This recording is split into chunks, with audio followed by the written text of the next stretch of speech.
take the base of your leeks and your celery, and later on I'm going to show you cabbage and scallions or green onions, and you just set them into a little bit of water where the roots will start to shoot again, and you let them sprout in daylight.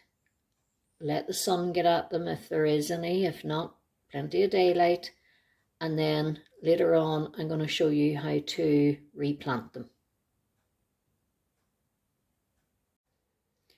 As you can see from this clip, this is cabbage and scallions or green onions, whichever you prefer to call them.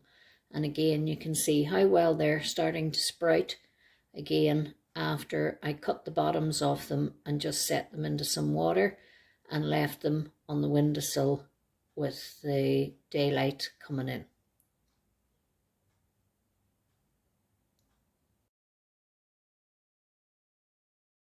These have become a great success.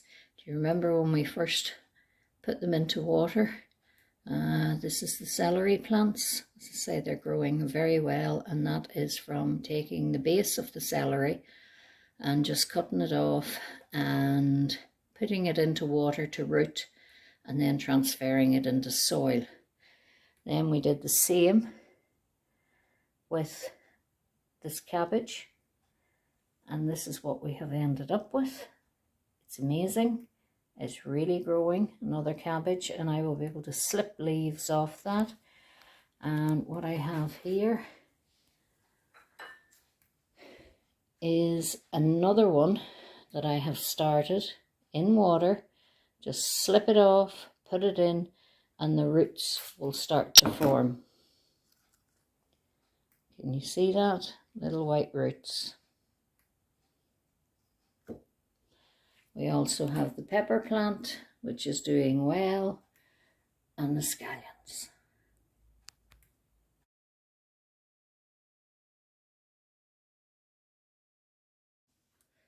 This is where I'm going to show you how easy it is just to transfer your plants once they have rooted from the water into the soil.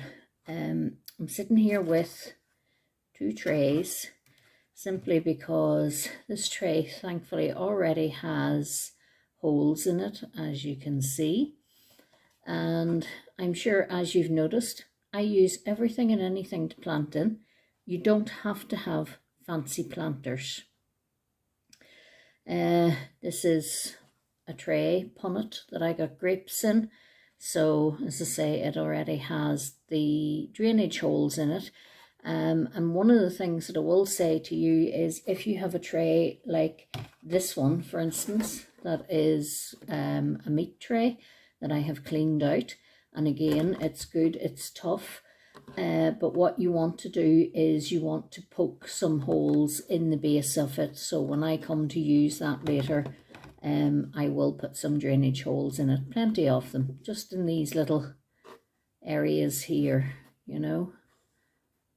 And it's the same with any kind of tray that you use or container that you use that doesn't already have holes in it.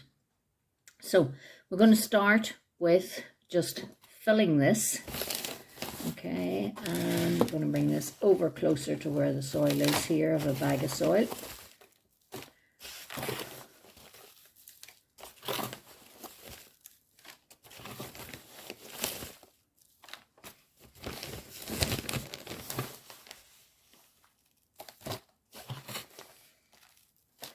Some vegetables need a deeper container than others, or some plants maybe I should say. It really all just depends on their roots.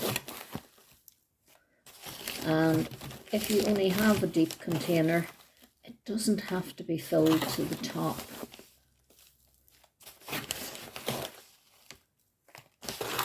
You can decide for yourself.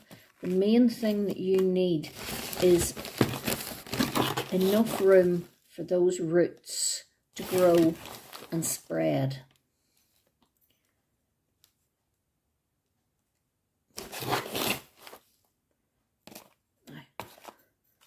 think that'll do for now. All right, so we'll put this back.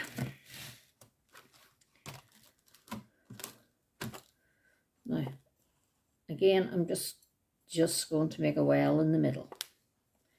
Little well in the middle so that I can put this cabbage into it. If there's lumps and bumps, you can just put your hands in, a bit like flour, and just kind of rub it out. Right, what I am going to do in this little well is just put a little bit of water, tiny bit, and let it soak in. And here I have the little bit of cabbage. Now, as you will see on the bottom, you see all those lovely white roots that have come up? Yeah, all those lovely white roots. Don't be in a panic to get it into the soil. That can take anything from 5 days to 10 days. And as long as you keep water in the dish, it will be okay. So now I'm going to submerge it, and then I am going just to gently put the soil down round it again. You don't need to pack this in, all right? All you need to do is very gently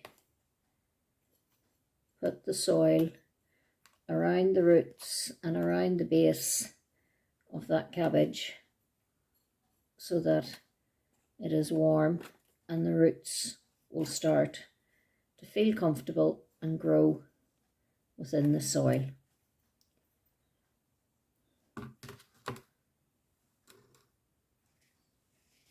Now I'm a bit like Blue Peter. Here's one I did earlier. Let me see, I'm going to move this out of the way. All right, and as you can see, this was exactly the same, just the same size as the one I have here. Started off, there were no leaves, and I just put it into the water, let it root, and eventually then transferred it into the soil. And now this is the cabbage I have growing. And this has been growing now in the soil for about 10 days or so. So you can imagine what it'll be like in another 10 days. And eventually I will be able to slip leaves off this and it will continue to grow. You don't have to take the whole plant in order to be able to use it. You can slip away at it and it will continue to grow. And eventually this will go outside once the weather picks up, but it's so bad at the moment I still have it indoors. And all you need to do is give it a little bit of water every couple of days. You don't want to drown those roots. And what you do is you circle the water around the base where the soil is here, and it will keep it nice and moist. Not too much, but just check your soil and make sure that it is wet. And remember that eventually the roots will come from the middle out into the soil and take up quite a bit of the actual container it's in. This is just an old mushroom container. Again, I reuse everything. I don't buy special pots, so you can use absolutely anything. And the same method goes for the celery, for leeks, and for scallions.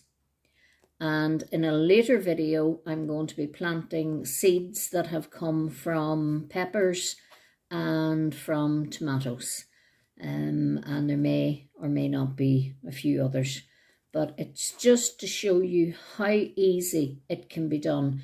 And anything can grow on your windowsill or eventually outside. Or if you're lucky enough to have lots of room outside, or to even have room enough just for a little cheap greenhouse, you can buy one of those. But these are the easy, cheap starters. I want to be able to save you money. And so I don't want you buying expensive things. Just keep it as simple as you can. There's no right or wrong. You may get the odd plant that doesn't take. It's not your fault. That plant maybe just wasn't ready. So don't give up and just keep trying. Hope this has given you a bit of encouragement, and I would love to hear from you. So in the comments, let me know what it is that you're thinking of planting, or maybe you have planted, or if this has simply just given you the encouragement to go ahead and plant and save seeds and things like that there. And always make sure that you have drainage holes in the bottom. You can't really see them. There you go. And if you're leaving them on a windowsill or something, maybe just put a little bit of something, tinfoil or an old plate or an old container, another container or something like that there, just in case any of the water seeps through, because you don't want that running all over your windowsills or surfaces.